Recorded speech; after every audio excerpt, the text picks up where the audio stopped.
Secretariat പടിക്കൽ നടക്കുന്ന ആശാ വർക്കേഴ്സിന്റെ സമരം 65-ാം ദിനം. മന്ത്രി വി ശിവൻകുട്ടിയുമായി നടത്തിയ ചർച്ചയ്ക്ക് ശേഷവും സർക്കാർ തല ഇടപെടൽ ഉണ്ടാകാത്തതിനാൽ സമരം ശക്തമാക്കാനാണ് തീരുമാനം. സെക്രട്ടേറിയറ്റ് മുന്നിലെ വനിതാ CPO റാങ്ക് ഹോൾഡേഴ്സിന്റെ അനിശ്ചിതകാല നിരാഹാര സമരം 2ാമത്തെ ആഴ്ചയിലേക്ക് കടന്നു. നാളത്തെ മന്ത്രിസഭാ യോഗത്തിൽ അനുകൂല നിലപാടുണ്ടാകും എന്നാണ് ഉദ്യോഗാർത്ഥികളുടെ പ്രതീക്ഷ.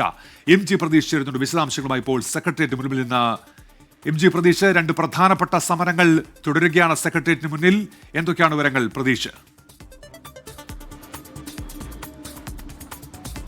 ഉന്മേഷ, വിവിധ ആവശ്യങ്ങൾ ഉന്നയിച്ച് സെക്രട്ടേറിയറ്റ് പടിക്കൽ 2 പ്രധാനപ്പെട്ട സമരങ്ങൾ ഇപ്പോഴും തുടരുകയാണ്. അതിൽ ആദ്യം തുടങ്ങിയ ആശാമാരുടെ സമരം ഇന്ന് 65-ാം ദിവസത്തിലേക്ക് പിന്നിടുകയാണ്. ഈ ഉന്നയിച്ച പ്രധാനപ്പെട്ട ആവശ്യങ്ങൾ സർക്കാർ പരിഗണിക്കാത്തത് കൊണ്ട് തന്നെ ഈ സമരം ആശമാർ നീട്ടിക്കൊണ്ടു പോവുകയാണ്.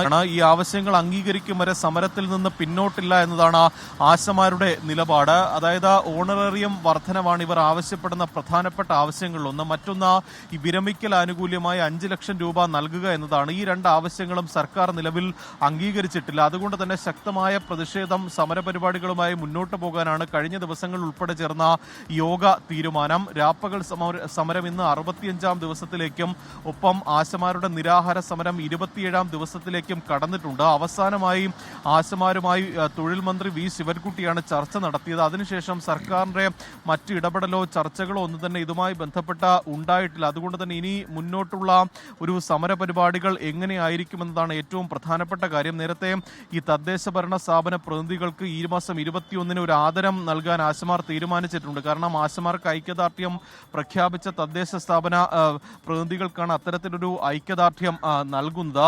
മറ്റൊന്ന്, നേരത്തെ ഉന്മേഷം തന്നെ സൂചിപ്പിച്ച വനിതാ CPOമാരുടെ സമരമാണ്. അത് ഇന്ന് 16-ാം ദിവസത്തിലേക്ക് കടക്കുകയാണ്. കാരണം അവരെ സംബന്ധിച്ച് ഇനി കൂടുതൽ സമയമില്ല. 4 ദിവസം മാത്രമാണ് റാങ്ക് ലിസ്റ്റിന്റെ കാലാവധി വനിതാ CPOമാർക്ക് ഉള്ളത്. പക്ഷേ അപ്പോഴും അവർ മുഖ്യമന്ത്രിയിലും സർക്കാരിലും പ്രതീക്ഷ അർപ്പിക്കുന്നുണ്ട്. കാരണം ഈ വരുന്ന മന്ത്രിസഭാ യോഗത്തിൽ അവർക്ക് അനുകൂലമായി എന്തെങ്കിലും ഒരു തീരുമാനം ഉണ്ടാകുമെന്നൊരു പ്രതീക്ഷയിലാണ് നിലവിൽ വനിതാ CPO ഉദ്യോഗാർത്ഥികൾ ഉള്ളത്. എന്തായാലും പലതരത്തിലുള്ള സമര രീതികൾ അവർ അവലംബിക്കുന്നുണ്ട്.